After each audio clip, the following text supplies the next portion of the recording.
Welcome to this webinar, A Look on India. This webinar is part of the series of webinars, Sustainable Futures. And in these webinars, we are going to deal with the 17 goals of sustainable development set by the United Nations. Specifically, in this webinar, we are going to deal with the first of these goals. Probably many of you know that this first goal is end poverty in all its forms everywhere. We are going to focus on India because of my specialization, but also because I think that it is a very interesting example of how conditions of poverty can change, and it is also interesting to have a look at the social conditions that surround poverty and inequality in India, and also to pay attention to the ideological frames that condition this situation in India.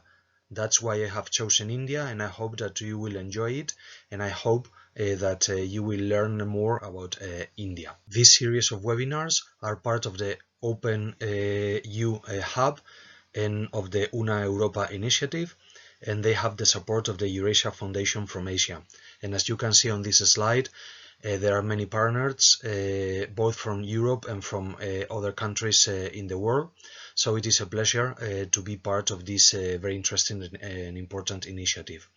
I appreciate very much the invitation by my colleague, Professor Asunción López Varela, and I hope that you will enjoy this webinar and you will learn more about India. My name, as you can see on the screen, is Eugenio Luján, and I am Professor of Indo-European Linguistics at Complutense University of Madrid. Here is the table of contents of my talk. First, I will make a very short introduction to begin our reflections about poverty in India. Then I will deal with some aspects of India, economy, society, and religion. Then we will focus on the most important religion in India, Hinduism, and I will try to explain a few key concepts to you so that you can understand very important issues in India, like the existence of castes. And finally, we will be looking at the improvements in the fight against poverty in the last years made by the Indian government and the regional governments in India. Poverty in India is a very important problem, as you will probably know. I'm sure that you have seen documentaries about India. Probably you have also watched films in which the slums of the big Indian cities are shown, and you know about the difficult conditions of life in these circumstances. Probably you also collaborate with Indian non-profit organizations in order to support Indian people and to help to improve their life conditions. So this is something we don't need to insist on. But I would like to read with you parts of the reports made every couple of years by the OECD. These economic surveys are published for many countries, but I would like to focus on India now. As you can see, I have put on this slide a part of the economic survey for India published in the year 2011. We will be comparing this to the current situation as reflected in more recent reports, but you can read on this slide that even if the efforts made by the Indian government in order to reduce poverty in India, nevertheless there are still problems. As you can see, this chapter has the heading Reducing Poverty and Raising Well-being Requires More Effective Welfare and Social Service Delivery. And as I was telling you, they state that even if sustained high growth has ensured continued progress in reducing chronic poverty, nevertheless, the improvement has not been as quick as might have been expected, and hundreds of millions of people still live below the official poverty line. Malnutrition is widespread, and vast swathes of the population suffer from poor health.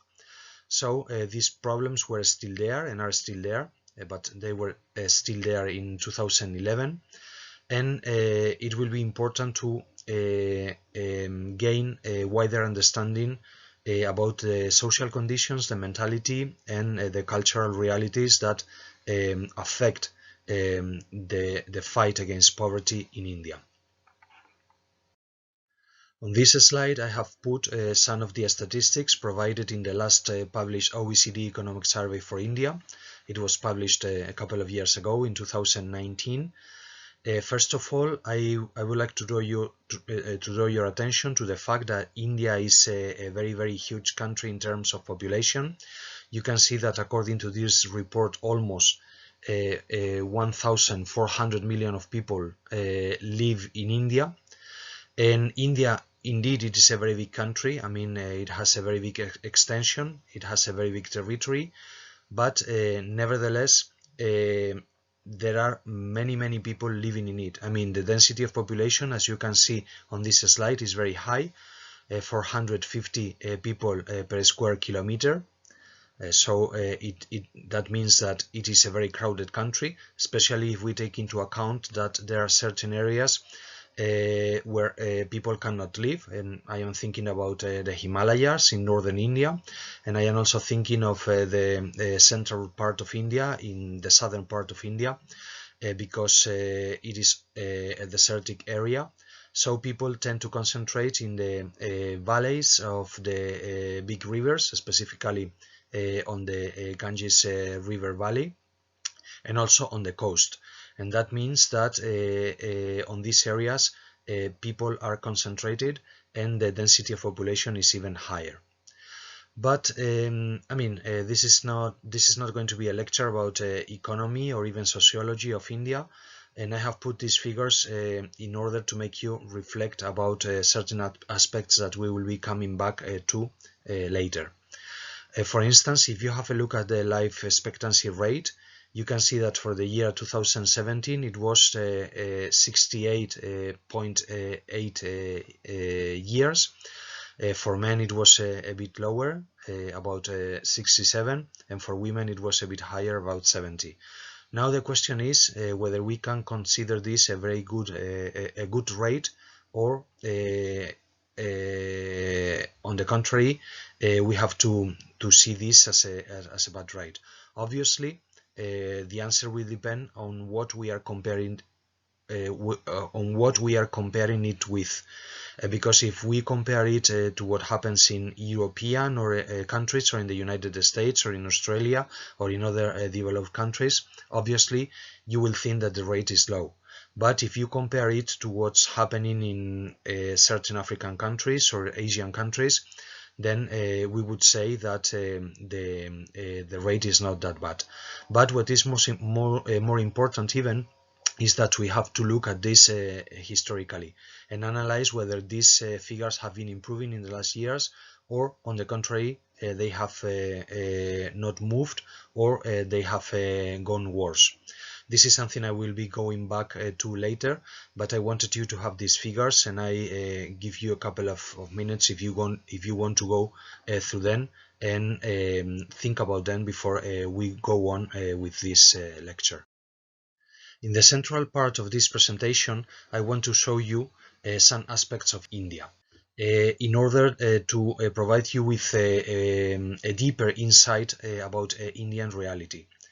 First of all, I have put this physical map of India, obviously not because I think that you don't know where India is, but in order to make a couple of remarks about the geopolitical importance of India.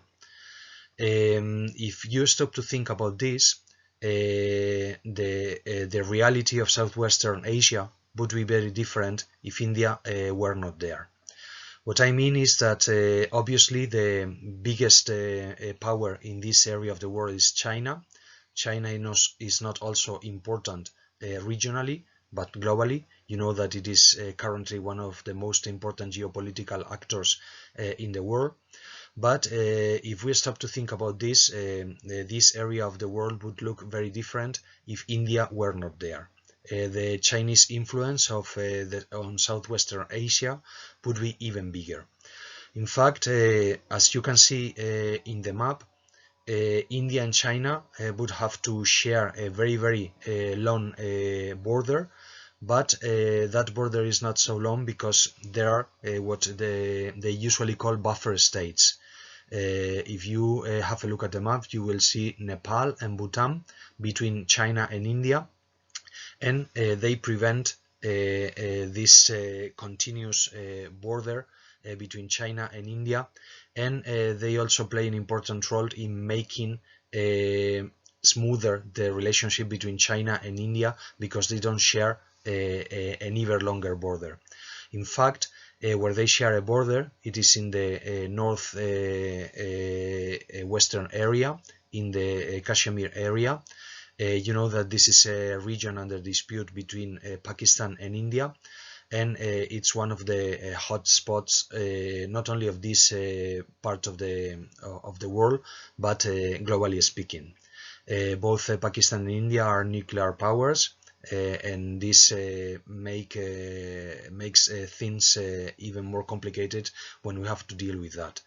But basically, as I was telling you before, I have put this map in order to remind you of the importance of such a big country as India in this area of the world as a kind of counterbalance to China, because otherwise the Chinese influence on Southwestern Asia would be even greater, and India is an actor that has to be taken care of, that has to be taken into account when making decisions and when making economic and political plans about this area of the world. Another important aspect is the political organization of India. In fact, as many of you will probably know, India is the biggest democracy in the world. If you listen to the news when there are elections in India, you will see that millions of people are mobilized because they have to vote, and maybe frequently they have to go to a different place from where they live, and this involves that elections in India frequently last for a week or even more. But please keep in mind this idea that India is a democracy, because this will have an impact on the politics related to poverty. Specifically, we are going to deal with that, but it is important to bear this in mind, the fact that India is a democracy, because obviously the regional governments, the state governments, and the government of India have to take care of the citizens, and they vote from time to time, periodically. So they have to make promises and fulfill those promises in order to improve life conditions of the people.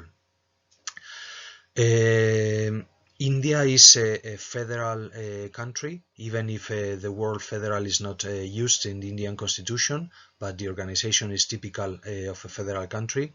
There is a central government based in Delhi, but there are different states, as you can see on this map. These are the states of the Union, and there are also what they call union territories, under direct control of the Indian government.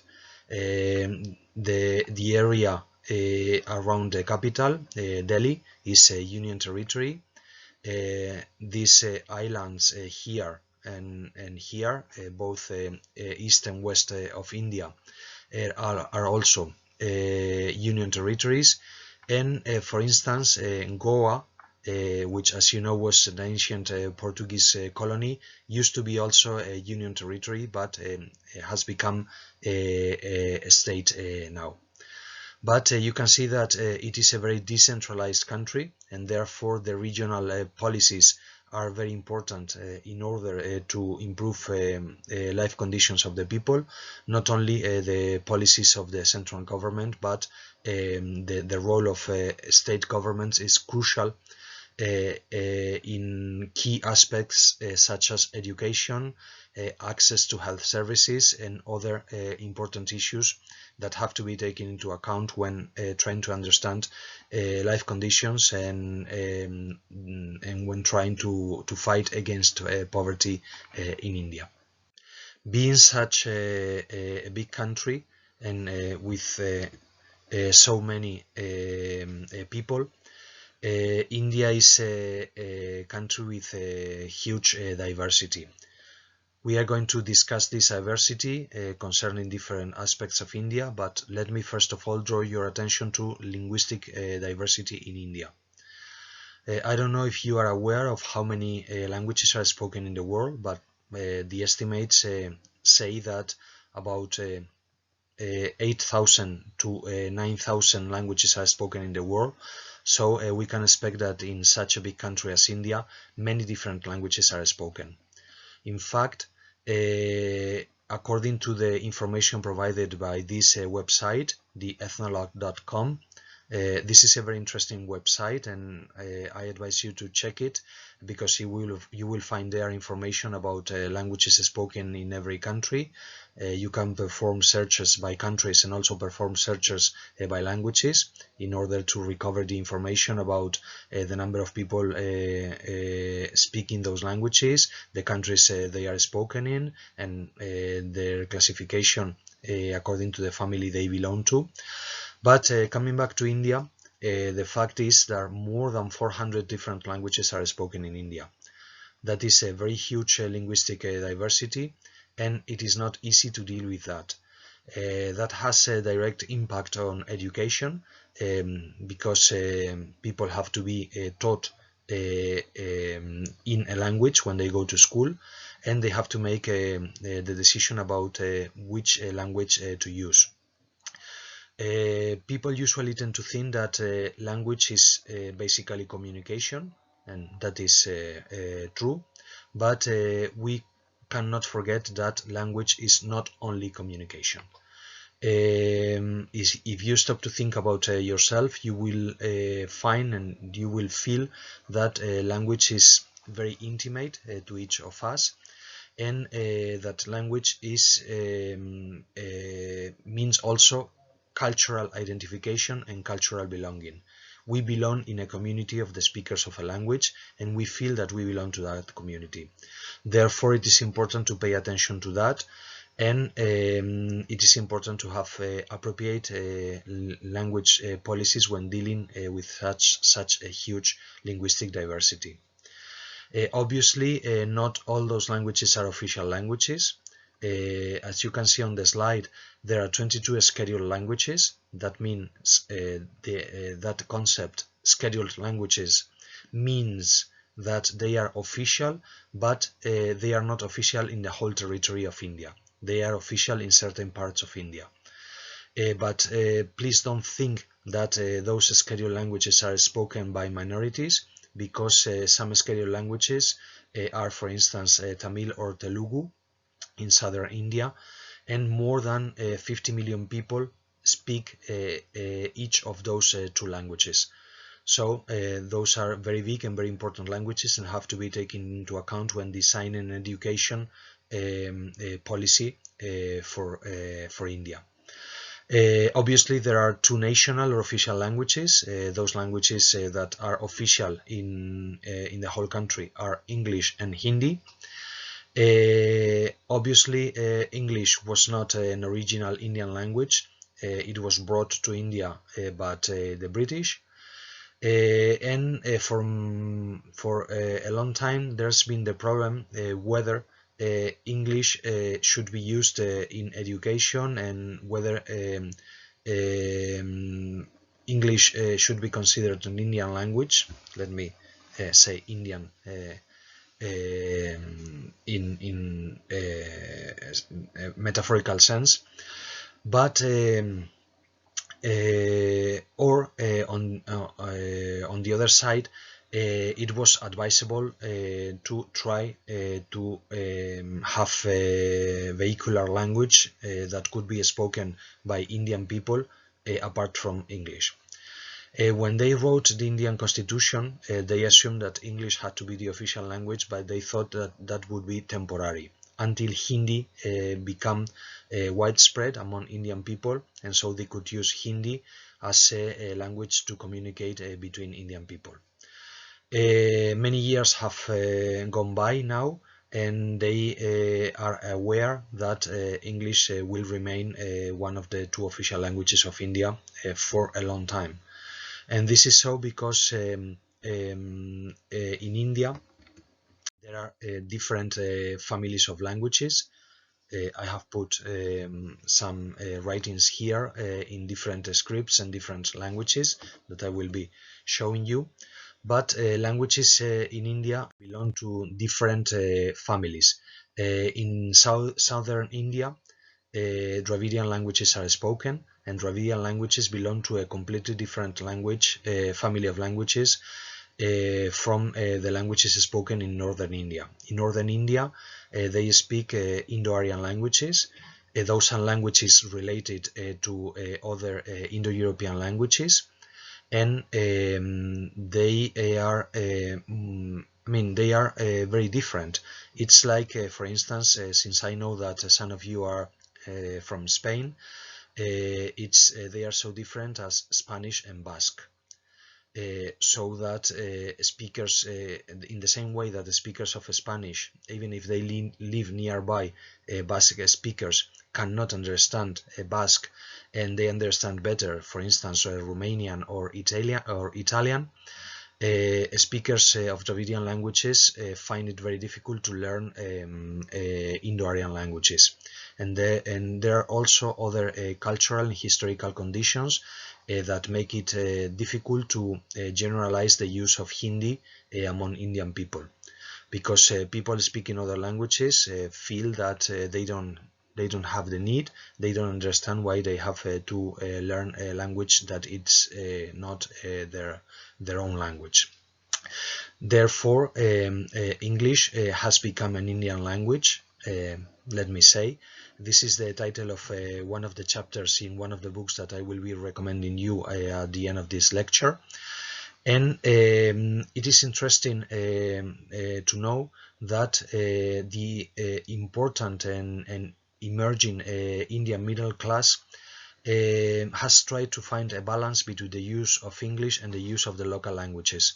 They use English because they know it is a competitive advantage in terms of education, higher education, and also of economic possibilities, but they keep using their local languages because it's a way of feeling that they belong to where they were born, and it is a way of expressing their cultural identity. And it is also important to know that literacy rates in India have been growing up steadily in the last years, and this is very positive when we compare that to other developing countries. If we were having a look at the figures of literacy in certain African and Asian countries, we would see that they have not improved in the last years, while in India more and more people have access at least to basic education. But please don't forget that every improvement in India involves mobilizing a lot of resources, because we have already said that more than 1,400 people are living in India, and that means that if we have to have an impact on 10% of the population, 10% means 140 million people. So the resources that have to be mobilized in order to make even small improvements is very high, and that makes sometimes things very difficult for regional governments and for the Indian government. Another important aspect that we have to take into consideration is religious diversity in India. As you can see on this slide, there are many different confessions that are found in India, but most people are Hindus. They represent about 80% of the population. There is also an important community of Muslims, especially in northern India. If you know a bit about Indian history, you know that there was a Mughal invasion, and basically they ruled over northern India. That's why most Muslims are found in that area. There are also Christians, about 2% of the population, Sikhs, about 2% also, and then Buddhists, less than 1% of the population. This is due to the fact that even if Buddhism originated in India, and it was promoted by Indian rulers in northern India, basically in the last 3 centuries before the Christian era, and during the first 2 centuries after the Christian era, that is between the 3rd century BC to the 2nd century AD. After that, gradually Hinduism became again the dominant religion in northern India. But meanwhile, Buddhism had a lot of success in other countries in Asia, and that's why nowadays most Buddhists are found outside India, even if Buddhism is originally an Indian religion. There are also Jains. Jainism is the third Indian religion. It originated more or less about the same time as Hinduism and Buddhism, but it is much less practiced than Hinduism, obviously, and even Buddhism.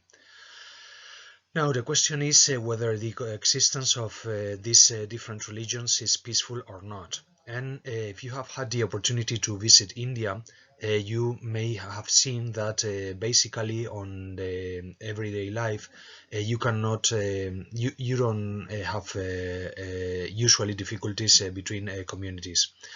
But from time to time there are problems, and there are conflicts between religions. I have put also this map where you can see more or less the distribution of the different religions in India. You can have a look at it. And I have also put this slide about the conflict in the town of Ayodhya in Uttar Pradesh, because there was a dispute between Muslims and Hindus. There was a mosque in the town, and it was destroyed by Hindus because the mosque had been built on the place where Hindu tradition says that the Hindu god Rama, and Rama is a very important god in Hinduism. It is one of the avatars or descends. That's the meaning of avatar, descends to the world. And Rama is one of these avatars of the Hindu god Vishnu. So it is a very sacred place, but a mosque had been built there, on that place, and it had stood there for many centuries after it was destroyed, and this caused riots and problems in this community. And if you click on the slide, you will find a link to a video that you can watch in YouTube, and I will give you a few minutes in order to watch it before we continue with the presentation. So please click on the image and go to the video, and then we can go on. As you can see, there was this important dispute, and at the time where this video was recorded, I mean the information that you have been watching, there was no judicial resolution. The court said that the land had to be split between the two communities, so that Muslims could build a new mosque, and Hindus could build a temple devoted to god Rama. But none of them accepted the verdict, and so they resorted to the Supreme Court of India. And finally, after many years, they had a verdict, and well, times have changed, and now there is a strong Hindu movement in India, nationalism, and the verdict was that the land belonged to Ram, and therefore Hindus had the right to build their temple there. But they have to give, the authorities also had to give land to the Muslims so that they could rebuild a mosque in the town. So as you can see, and as I was saying before, usually there are no problems between the coexistence, even if sometimes you find that they live in different parts in the same town, Hindus and Muslims, but the problem is there. And the fact that there is an important nationalist Hindu movement in India nowadays may have an impact on this. because there is the risk that if Muslims in India feel that they are not citizens at the same level as Hindus, they may become radicalized, and they may become, some of them may get in contact with fundamentalism, with Islamic fundamentalists from other areas of the world, and that would be a very serious threat to Indian security. That is something that the Indian government needs to avoid at all costs, because that would be a very severe threat to Indian security. As long as these conflicts remain local, they can be managed, but if they become part of the international nets of Islamic terrorism, that would be a very important threat to Indian security. But we will now move to Hinduism, because as we have seen, is the religion practiced by most people in India, and I would like to discuss with you a very few key concepts in order to understand some aspects that have a direct impact on poverty and inequality in India, and I'm referring to castes. But in order to understand what caste is, we need to say a few words about some important concepts in Hinduism. Although Hinduism has its root in the Brahmanic tradition, older than the Upanishads, I will be coming back to this literary genre in a moment, but Hinduism has its roots in Vedic religion, and we know Vedic religion from texts that go back to the middle of the second millennium BC, so they are very old.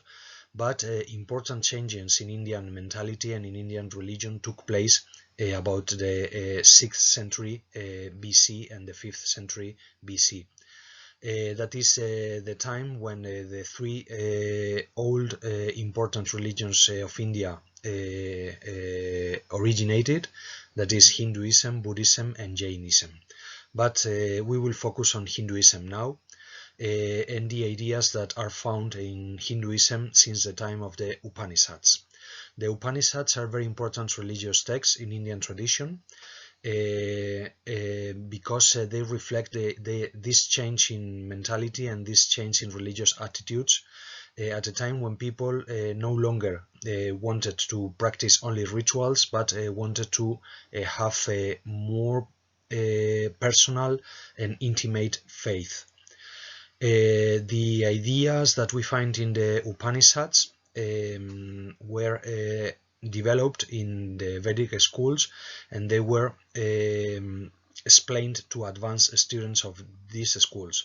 But from the texts themselves, we know that people belonging to other castes, not only Brahmins, but also people from the warrior castes, took part in these discussions, and also women, and that is something very interesting, because I mean, women have had a very secondary role in Indian tradition, and the fact that we learn about very sage and women that could take part in this philosophical and religious discussion is important as a sign of the change in attitudes and the change of mentality at the times when these new concepts were developing. We can start this brief overview of the key concepts of Hinduism since the time of the Upanishads by focusing on the idea of dukkha. Dukkha can be translated by something like existential suffering, and it is the idea found since the time of the Upanishads that basically living is suffering. The idea that everything changes, nothing is stable. The world itself is referred to as Jagat, and Jagat means what moves, or Prakriti, and the meaning of that word is transformation. And as you can see, these ideas point to the fact that all that we know through our senses is in continuous movement, is continually changing. Therefore, we have to ask ourselves a very important question, and that question is whether there is a universal truth or reality, whether there is a Satya. Satya is another important concept in Hinduism because it brings together two ideas that in Western philosophical tradition are usually kept apart, the idea of truth and the idea of reality. Satya is both at the same time, and the question therefore is whether there is a truth and there is a reality, whether there is Satya.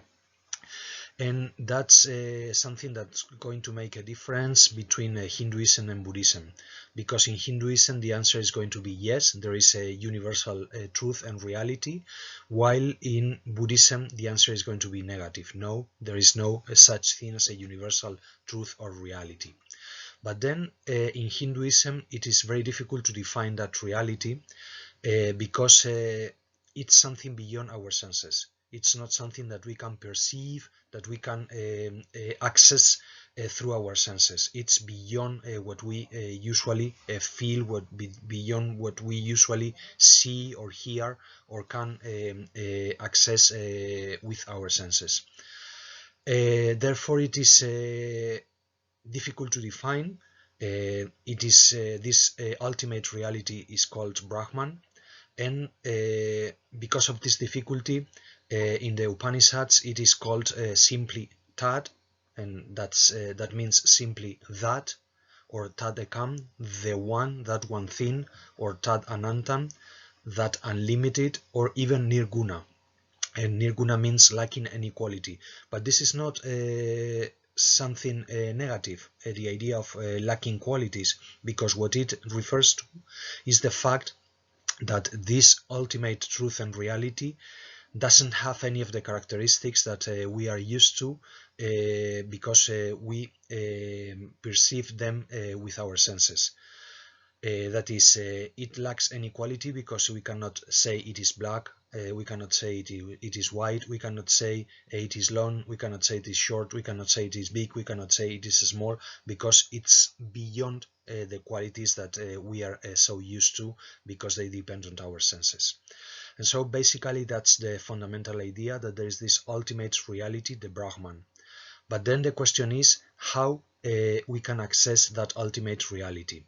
And here we must mention an idea that probably you are familiar with, and it is the idea that in Indian religions, that's something common to Hinduism, Buddhism and Jainism, they believe that there is a cycle of rebirths. That is, there is the idea that that after death we are reborn again, unless we can reach the liberation from that cycle of death and rebirth. The cycle of rebirth is called samsara, and the idea of liberation for that cycle of death and rebirth is called moksha, liberation, freedom from this cycle of continuous deaths and rebirths. And we can liberate ourselves from that cycle because there is a part of the Brahman that lies in each human being, and that's part of the Brahman, of the ultimate reality that lies inside every human being, is called Atman. Sometimes Atman is translated as soul, but there is a radical difference between the conception of soul in Western tradition and the conception of soul, of Atman, in Indian tradition. In Western tradition, especially in Christian tradition, soul is completely different from the ultimate reality that is identified with God. It cannot be said in Western tradition that soul and God is one and the same thing, while this is precisely what happens in Indian thought. Atman is not different from Brahman, it is just the part of Brahman that lies inside each of us. And it is because of that that we have the possibility of accessing Brahman, because otherwise through our senses it would be impossible, and it is only because part of the Brahman is inside each of us that we can access Brahman. Once we access Brahman, we are liberated from the cycle of rebirths, but there are also other possibilities according to such important text in Indian tradition as the Bhagavad Gita, the Lord's Son, in which one of the avatars of Vishnu, in this case Krishna, has come to the earth and explains this ultimate reality and the possibilities of liberation to the hero of the epic poem, the big epic poem in India, the Mahabharata. And therefore Krishna explains to Arjuna, the chief of the Pandavas, the royal family in northern India at the time, according to a legend. Krishna explains to Arjuna these important eschatological ideas, the destiny of souls after death, and how human beings can liberate from this cycle of rebirths. But it is important, this idea that unless we can reach liberation, we are born once and again until we reach this liberation, because it will have a direct impact on what we are going to see. In traditional Indian thought and in important text for Hinduism, we also find this idea of the 4 Purusarthas, or fundamental goals of life, for a good Hindu.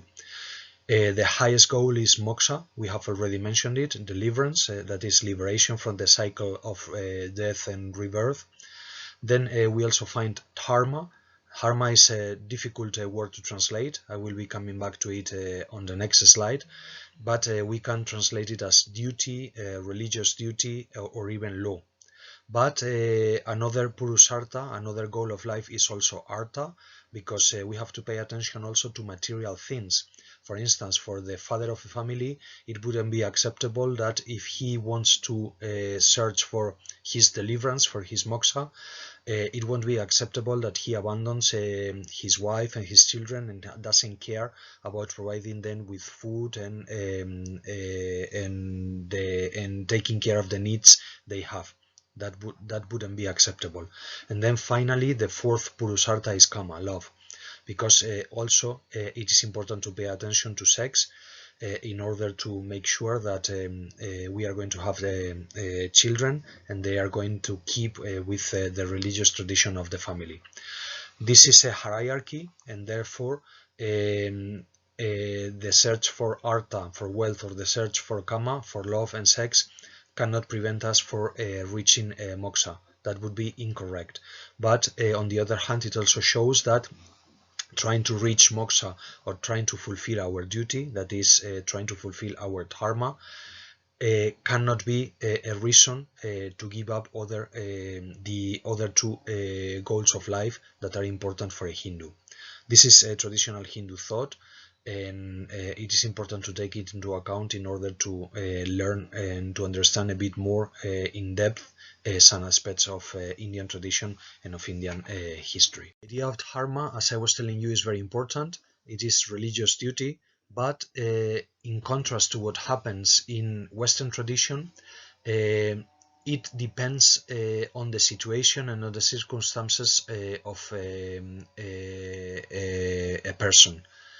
That is, there is the idea of swadharma, the behavior that is appropriate for one's jati, or a station. Jati we can translate as a subcaste, and it is the division according to different subcastes that is found in India. It is a very complex system that involves a different number of social divisions that rule what one can do and cannot do according to the caste that he or she belongs to. But there is also the concept of ashram dharma, that is the behavior that is right according to the stage of life. It is not the same behavior that is appropriate when one is not yet married, that when one is the father of a family, or when one has reached that time of life when the children have grown up and you can devote yourself to religious thought, and you can devote yourself to religious practice because you don't have to care about your children because they are adults. And again, that is very important, and that's something very different to Western tradition, because if you stop to think about it, the focus of Western tradition is in finding general rules of life that are valid for everyone, regardless of our situation in life.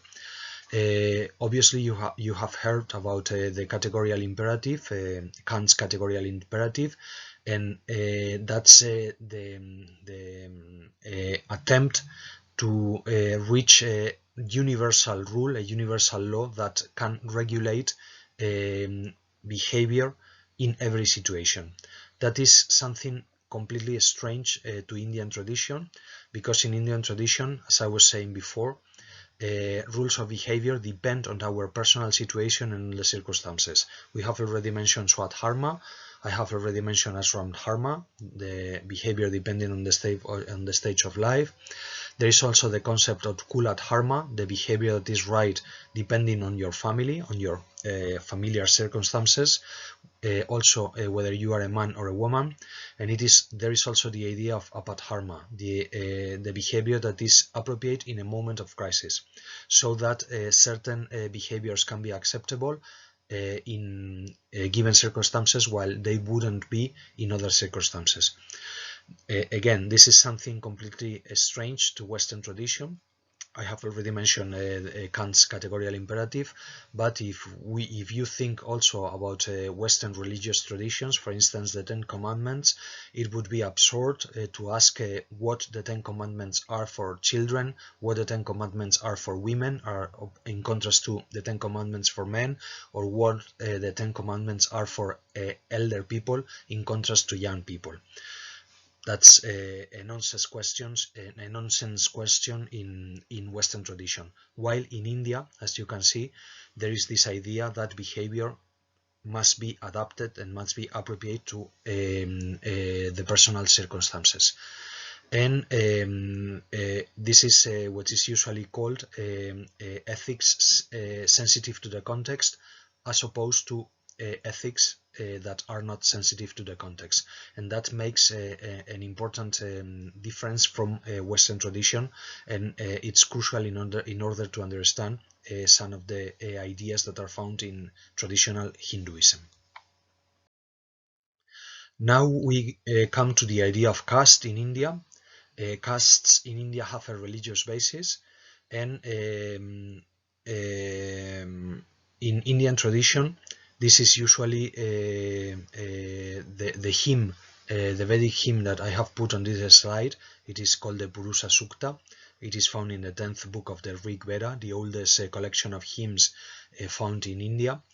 And as you can see, if you read it, we find a reference to the Brahmans, that is the priests, to the caste of warriors named here Rajanja, and then to the Vaishya, the merchants and farmers, and the Shudra, that is the lower caste. And it is usually thought that this is the first reference to caste. I mean, from a strictly historical and philological point of view, it is disputed whether we can find a proper reference to castes here, because castes seem to have originated later in the history of India, but in Indian interpretation this is considered the first text. I have also put another text on this slide. It is a text from the Bhagavad Gita. I have already mentioned this important religious text. It is part of the big epic poem, the Mahabharata. And again, we find here a clear reference to the different duties and the different occupations that must have the Brahmins, the Kshatriyas. These are the warriors, and this is the more usual term to refer to them, then the Vaishyas and the Sudras. And we can see, if you read the text by yourself, we can see how the obligations, the duties, and the things that are considered appropriate for each caste are different from the other castes. Now, I have put on this slide the major division in caste. We find the upper caste. They are called the Dvija, the twice born, because they usually had to undergo a ceremony. The male members of the upper castes, when they reach adulthood, they had to go through the Upanayana ceremony, and that was considered a second birth. Therefore, they were called the Dvija, the upper caste, because they were born twice. The real birth and then this metaphorical birth after they had undergone the Upanayana initiation ceremony. The upper castes are the Brahmans, the priests, the Kshatriyas, the warriors, and then the Vaishyas, the merchants, the cattle herders, and artisans. Then we find the low caste, the Shudras, that can be translated as servants. And then we also have even people below the caste systems. You have heard about them, I'm sure. They are referred to frequently as the untouchable, and they are the Dalits. They don't even have a caste. Now, castes have a religious basis because some people think that castes are basically the equivalent to social classes in other countries, but this is not the case. There is a radical difference between caste and social class. You can change your social class if you are lucky, or if you are smart and are able to make a lot of money, but you cannot escape your caste. You are born in a caste, and you will die inside a caste. And moreover, if you are born in a caste, you are expected to perform certain functions, to have certain jobs, but you are not expected to change the jobs that you can have. Therefore, if you are a Brahman, you will be a priest, and you are not expected to be a merchant or to do other things. If you are a Shudra, you are expected to be a servant, and you are not expected to try to go beyond your caste, because that would be acceptable. It is crucial here to bear in mind one of the concepts that I have already mentioned, the idea of dharma. Dharma, you remember, is a duty, is moral duty, is religious duty. So, as part of your religious duty, we could define dharma as knowing what your place in the universe is and behave accordingly to it. Therefore, if you are a Brahman, you are expected to behave like a Brahman and to do certain jobs. If you are a Kshatriya, a warrior, you are expected to behave as a warrior and do certain jobs and don't do other jobs. And the same goes for Vaishyas, for Shudras, and for Dalits. You can see that this is very constrictive, because, if you stop to think, for instance, about the traditional American, and I'm referring to the US narrative, the idea that if you work hard and you are successful with your business and everything, you can get rich and you can go up in society. That is something that is totally excluded in traditional Indian thought, because if you are a Shudra, what you have to do is behave like a Shudra, and you don't you are not expected, in fact it is forbidden for you, it is your moral duty not to go beyond your possibilities as a Shudra. That you can imagine that make a society totally closed, and that makes brings a society that is contrary to innovation, and that doesn't promote the idea of self-improvement or going beyond your own limits. And that has conditioned Indian society for a very, very long time. Now, castes are still there in India. We will have a look at what the Indian constitution says on the next slide, but now, as you can see on the slide, you can find 3 links. If you click on caste above on the title, you will get the link to a YouTube video. Attempts to break down the caste system in India are being resisted by many. While discrimination is illegal, changing an ingrained mindset is more difficult than simply changing the law. One school is experiencing this struggle, as Karan Singh now reports. It's a problem that's been simmering, but now Soni Devi sees its fast-reaching boiling point. She's a newly appointed cook in this primary school in Janipur, here to prepare the government-funded midday meal. But despite Soni's best intentions, some of the students turn their noses up at her culinary creations because she's a Dalit or untouchable. In traditional Hindu society, only upper caste cooks are allowed to cook community meals. Some upper caste children don't want to eat food made by me. Their parents consider the food polluted by my touch. What can I do? I'm here to make lunch in the school. I treat the children here just like my own kids. 120 million children across India receive a midday meal every working day in the largest school lunch program in the world. But when the Education Ministry decided to send Dalit cooks to village schools where the majority of pupils are upper caste Hindus, many found that too hard to swallow. The midday meal can entice poor parents to send their children to school. The kids look forward to it, but there are some parents who don't want their children to eat food made by low-caste people and have removed their children from here and also threaten us as well. Meet the Singh family, a member of the upper caste Rajput community. They refused to allow their 10-year-old son Parmanand to continue studying in a school which they felt didn't respect their customs and pulled him out immediately. We are upper caste. We believe strongly in the caste system. We cannot eat food made or touched by somebody from a lower caste. That's why we moved our child from this government school and put him into a private one. Activists say this kind of reaction demonstrates the difficulty in eradicating the caste system. Discrimination on the basis of caste is illegal in India, but the practice is still entrenched in rural areas, where the kind of work you do and who you can eat with is largely divided along caste lines. We low caste people are treated like dirt. The upper castes order us about. They tell us, stay on one side, wash the utensils, sit there. Anything to humiliate us. They want us to remain low and never rise up.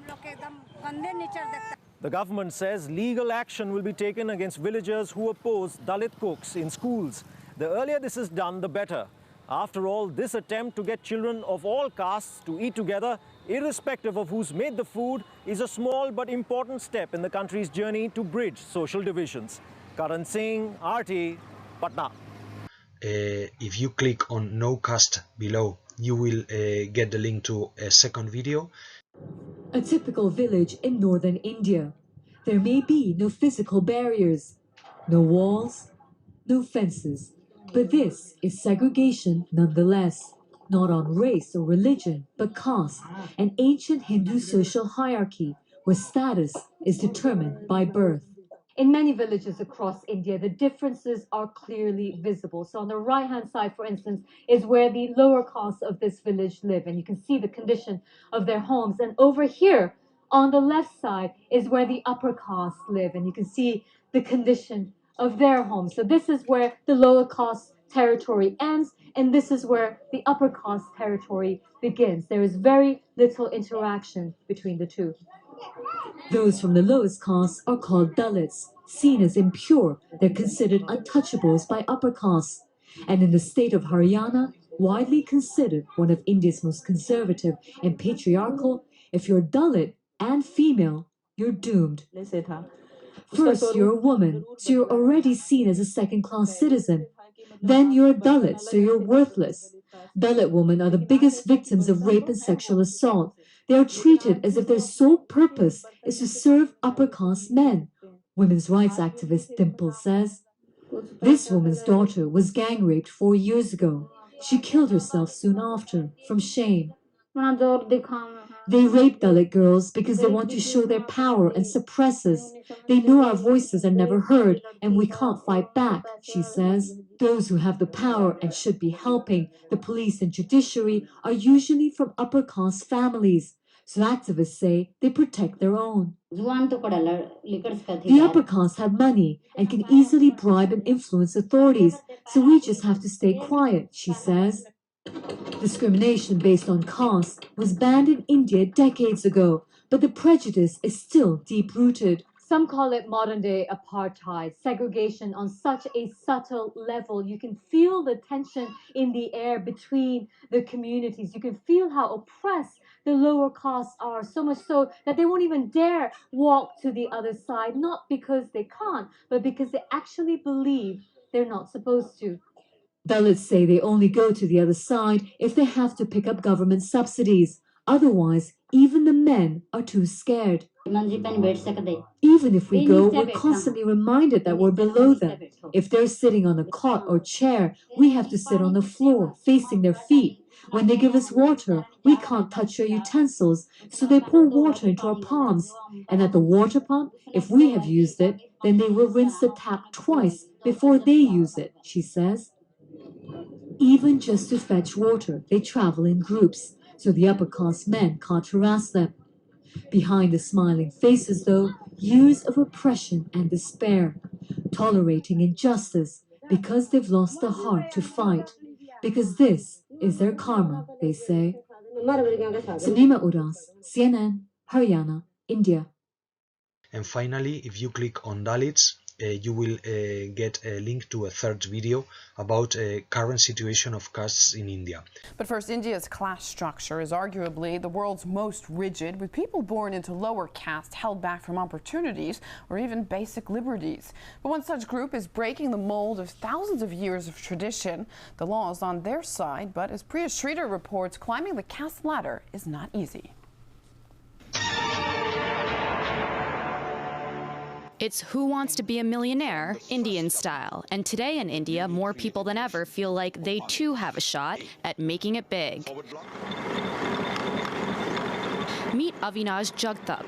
He's the owner of Everest Spun Pipes, a cement pipe-making company worth 350 million rupees, or $8 million.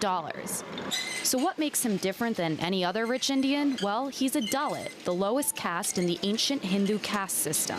Also known as untouchables, for centuries these people were restricted to work such as cleaning sewers and picking up dead animals from the streets. My father, my mother, they suffered a lot. They always hammered us that we are from this caste and how we have lived. We don't want you to suffer that. So Jagtap made it his mission to get an education. He worked on his business during the night and went to college during the day. While Jagtap claims that he didn't feel any sort of discrimination, members of the Dalit community say that this growing club of Dalit millionaires and billionaires had to triumph over ingrained societal stereotypes. Earlier, a Dalit was not allowed to be in the same room as a Brahmin. He had to stand next to the door. Even a Dalit's shadow was considered polluting, and it was forbidden to fall on an upper caste. Jagtap says that these preconceived notions actually motivated him to succeed. After completing his education, Jagtap's business began to grow, and today he sells pipes for irrigation purposes all over Western India. Despite his accomplishments, he's still humble about his journey. We don't feel that we are businessmen, or we still think that we are working in this factory. This is our family, this is our work, and we have to do our work. From morning to evening, we are in this factory. The millionaires themselves say it's a side effect of India's policy that opened up the economy to foreign investment in 1991. Since then, many businesses, including ones led by Dalits, have thrived. The Dalit entrepreneurs also say the government's efforts to make quotas for lower castes in schools and government jobs has helped them get an education to improve their lives. Even though many Dalits have overcome their social caste and become successful entrepreneurs, most of them still live right here in the slums. Despite these examples of success, many of them feel that the Indian society is structured to keep them right where they are. I belong to the Dalit caste, and people from other caste look down on us. My only wish is to study well and rise up in the society. People don't care about us and don't come to see how we live. The government should take care of them if they have less money and should give them proper education. But the millionaires believe that if they can do it, then other members of their caste can too. Every Dalit person who is depressed, he can do anything. Just he had willpower.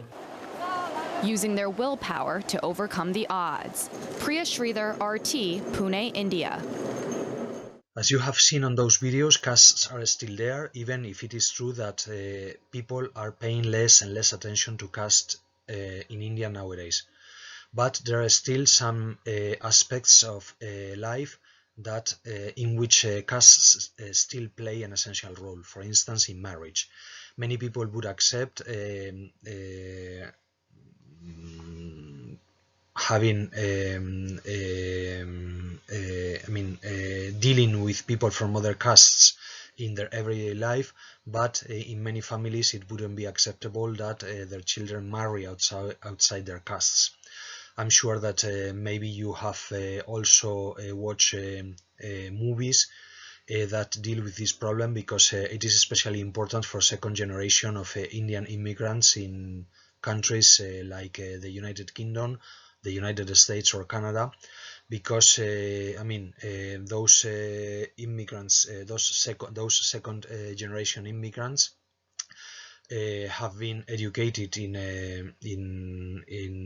a system when they can deal, and they have friends from very different origins, but when they reach the time when they have to marry, their families usually expect that they will marry inside the caste, and so they look for cousins in India or people they know in India or in other places that belong to the same caste, and that is a very big problem for these people, because marriage is still a very traditional aspect of life for many Indians. In fact, more than 80% of marriages in India are arranged marriages.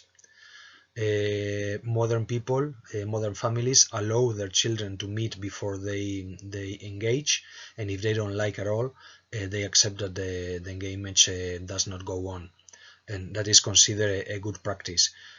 But still, most marriages are arranged marriages in India. But let us have a look now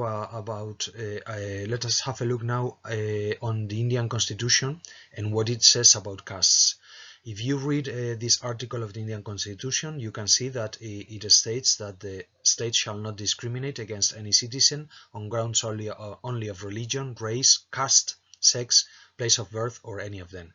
This is an article that could be found in any democratic constitution, except for the reference to caste, that it is not expected in other countries. But then if you go on reading, you can see that there is also the reference to no discrimination with regard to access to shops, public restaurants, hotels, and places of public entertainment, the use of wells, tanks, bathing ghats. The bathing ghats are the places where people bathe for religious purposes. For instance, Benares, the sacred city in India, it is a ghat of the Ganges River. That's why it was so important and originally it was a bathing ghat in the Ganges River, or access to other places. And that is something we wouldn't expect to be mentioned in other constitutions, but it was felt that it needed to be mentioned in the Indian Constitution in order to avoid this discrimination. As you can imagine, castes are one of the most important sources of inequality in India. Even if officially, according to the Indian Constitution, you cannot be discriminated according to caste, but people still believe in caste, as you have seen in the videos that you have been watching, and therefore that discrimination exists, even if it is reduced and more people nowadays pay less and less attention to castes. But there are also important programs by the government and by regional governments devoted to promoting the social possibilities and the access to education of lower castes, of Dalits, and of other social minorities, such as tribes in certain areas of India.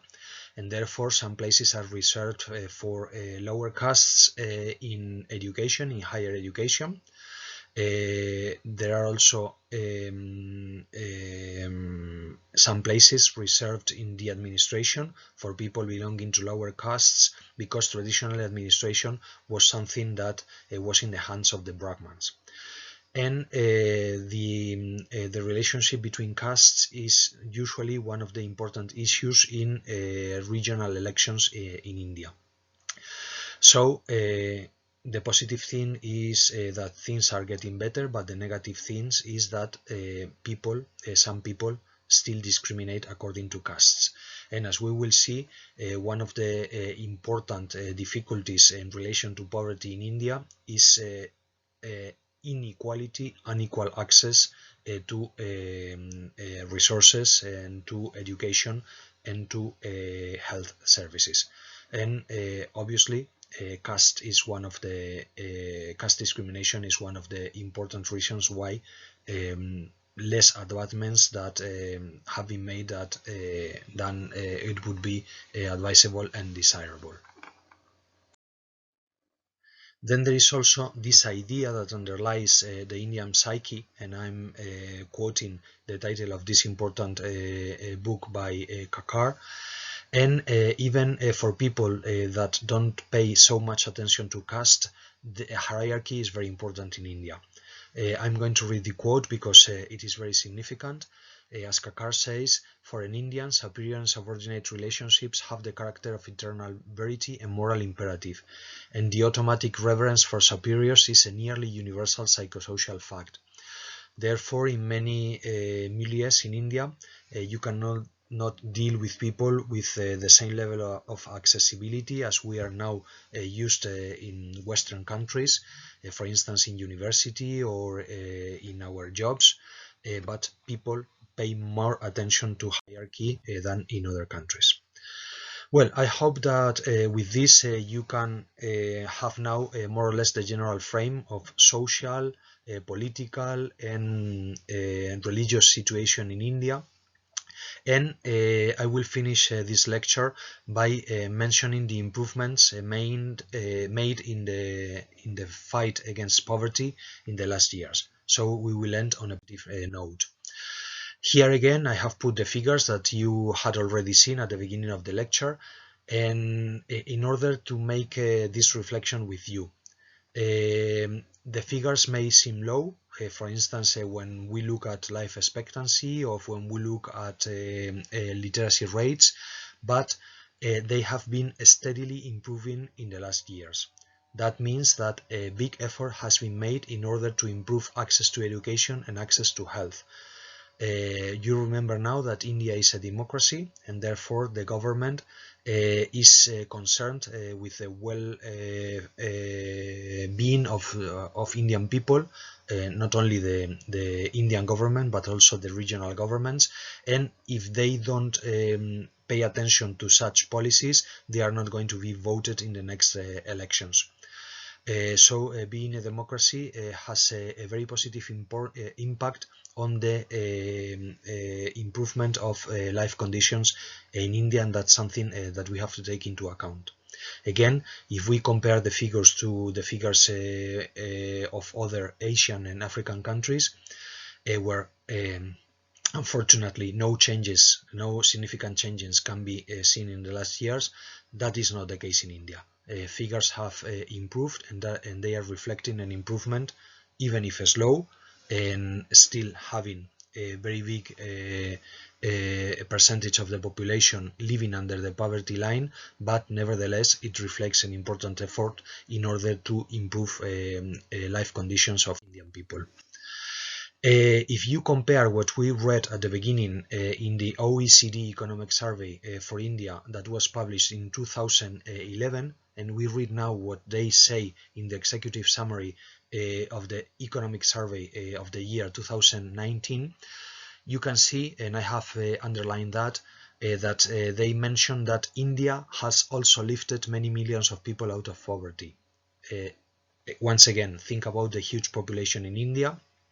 Think about the quantity of the and the cost of the resources that have to be mobilized in order to make even small improvements in Indian population. But the truth is that those efforts have been made, and we can see that there have been advances in this area. You can read by yourself this passage of the economic survey because it is very interesting. And I would like also to mention some of the politics. I have taken again these paragraphs from the OECD economic survey for India of the year 2019. And as you can see, they say that in order to address pressing social challenges, central government and state governments have announced and have started reforms concerning several aspects that have to do with life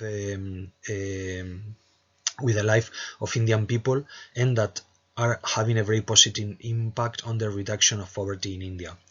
There is this Housing for All initiative. It was launched in 2015, and it provides support to low-income households in order that they can have at least a decent habitation, a decent house, a brick and cement house with gas, water, electricity, and a toilet. And that is important in order to improve people's life conditions.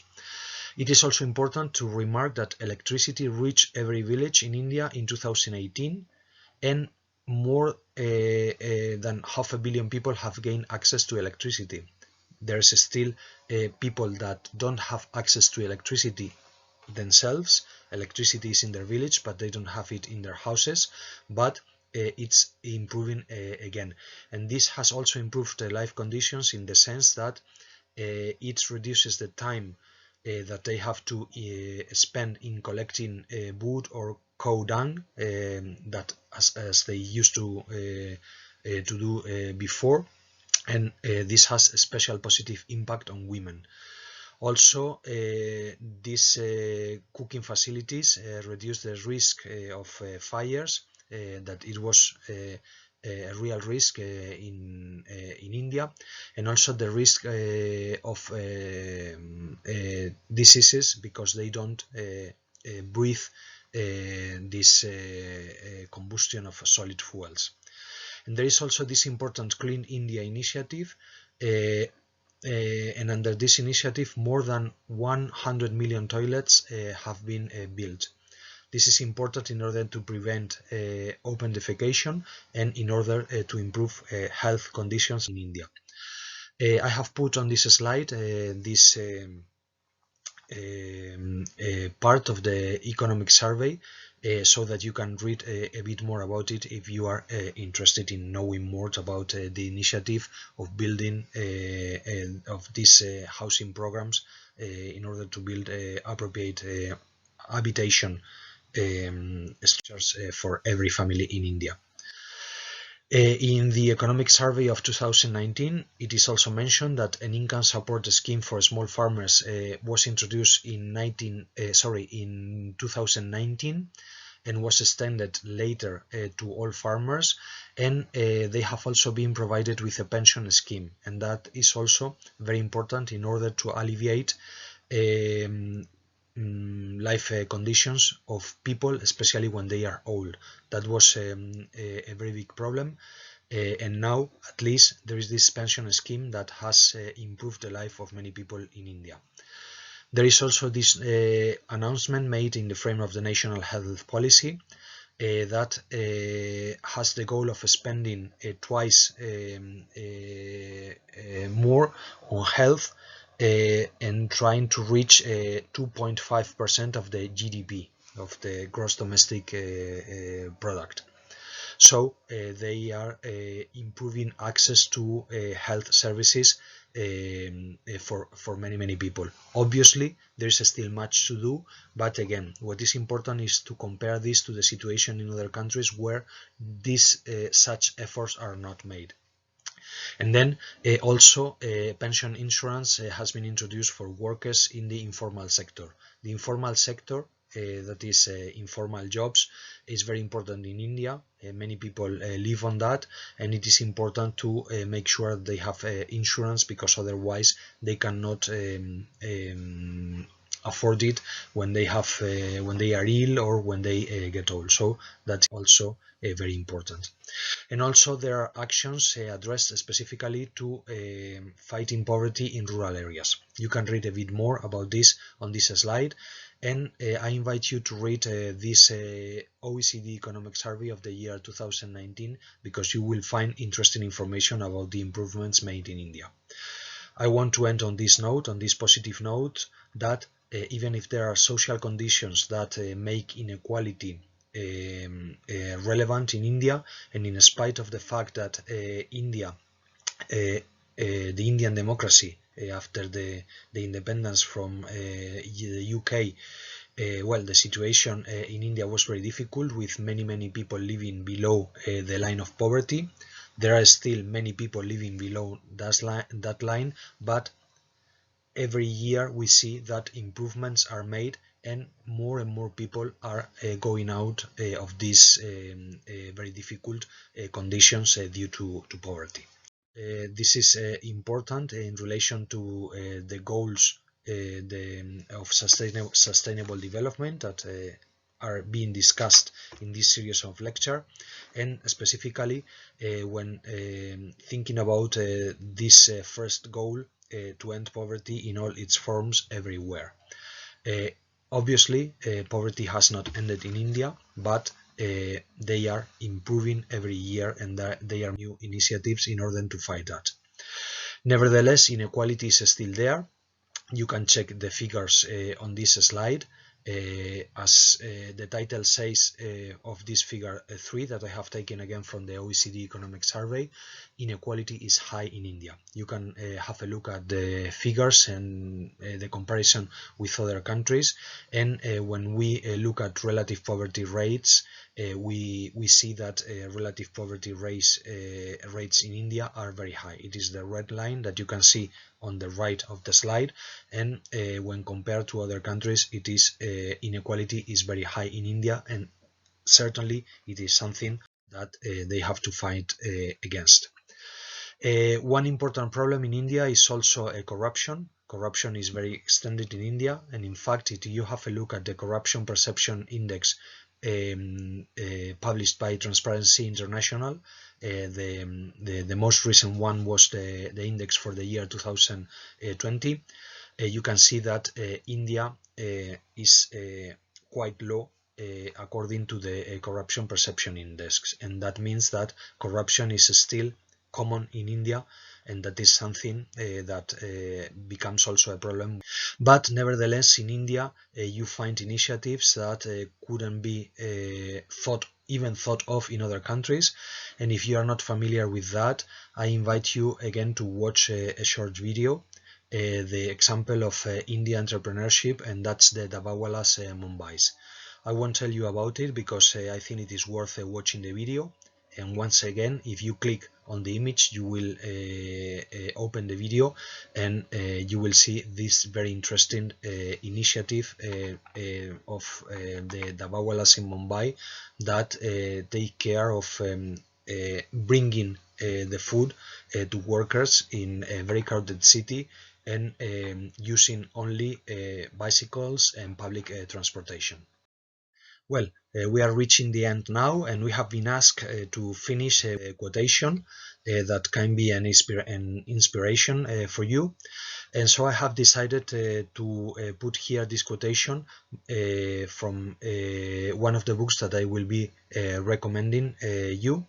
It is the book Being Indian, written by Varma, and the quotation is: "Societies change, but there are limits to change.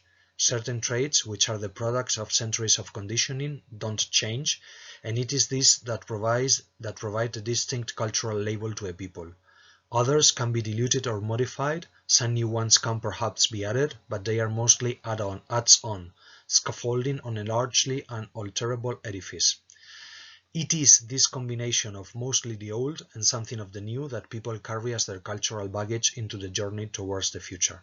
And I think it is important to stop to think about this, because when we think of change, we usually tend to overlook the importance of tradition, and especially when we look at countries that don't belong to Western tradition, it is important to be aware of their own traditions when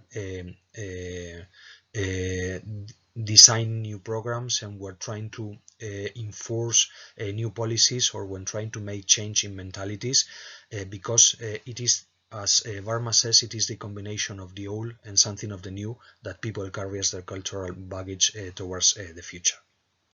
I will now finish by making a few reading recommendations for further reading. Instead of providing you with a list, I have put the images of the books that I recommend you to read. If you only have time to read a book about contemporary India, my advice is this book, The Indians, Portrait of a People. It was written by Sudhir Kakar and Katerina Kakar, and it will provide you in about 200 pages with a very deep description and thoughtful description about Indian people. And it is really informative. It is very easy to read, and this is my recommendation. If you want to read a bit more, I have also mentioned this book, Being India, by Pavan K. Varma. It is a very nice book in order to understand contemporary India. And this is also the case with the book by Edward Lewis, In Spite of the Gods, The Rights of Modern India. These are very good books in order to be able to understand modern India. And finally, you have here the reference of the OECD Economic Survey that I have been mentioning. I have put also the link on the left. You will have access to it probably from your libraries.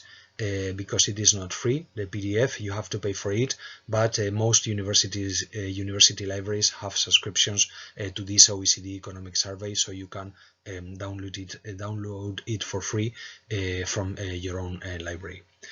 And well, I hope that you have learned something about India, that the lecture has also made you stop to reflect about poverty and the fight against poverty as one of the goals of the sustainable development. And in general, I hope that you have enjoyed the lecture. Thank you very much for your attention, and goodbye.